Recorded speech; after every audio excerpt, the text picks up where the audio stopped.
Today, God is calling young people, as He has for the last 6,000 years, to be leaders in the world and in the church. In order to be a leader, there are certain things that one needs, and I'd like to share with you today a principle of leadership that we see clearly outlined in the Bible. We see in the book of Genesis the law of the firstborn beginning to be instituted. In Genesis 49, when Jacob is naming his sons, he names the son of Reuben first.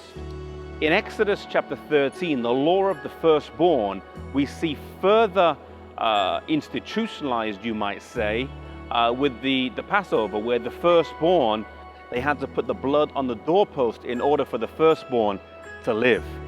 And there we see it mentioned articulated in detail, and yet only a few weeks later, when we get to Exodus 32, as the children of Israel have gone into the desert, and the unfortunate instance we find where Moses is up on the mountain and the people are in the valley, and Aaron there makes a golden calf, and the people are dancing around. The fall-on effect of that is that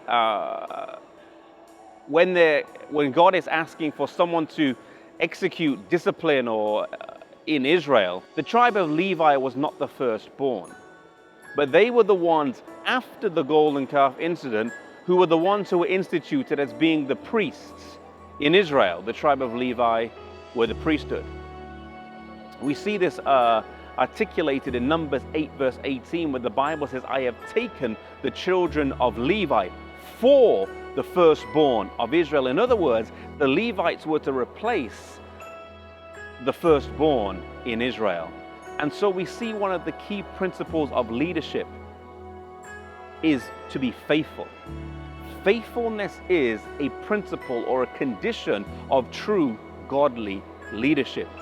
Because the Levites stood by principle, because the Levites were the ones who were not involved in the rebellion, because the Levites stood for God when others around them were compromising, because the Levites were not bullied in a sense by peer pressure, because the Levites had principles beyond what the general consensus was, because they stood for God in this point, then they were committed with leadership.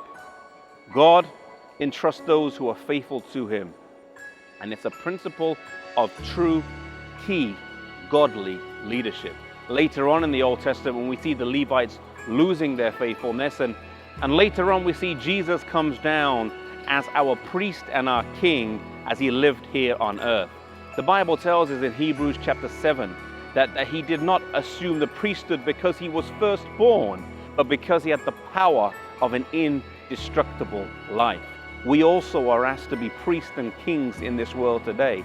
And we see that one of the principles of leadership is for us to be faithful to God no matter what. Faithful in spite of what people around us are doing, faithful in spite of what the majority are doing, but to be faithful to God and to His calling and to His word, and that He can call us priests and kings in this world today. And so I want to encourage you to be faithful wherever you are, wherever God calls you, and that as you stay faithful to God, He will entrust you with leadership and responsibility in the church today. God bless you.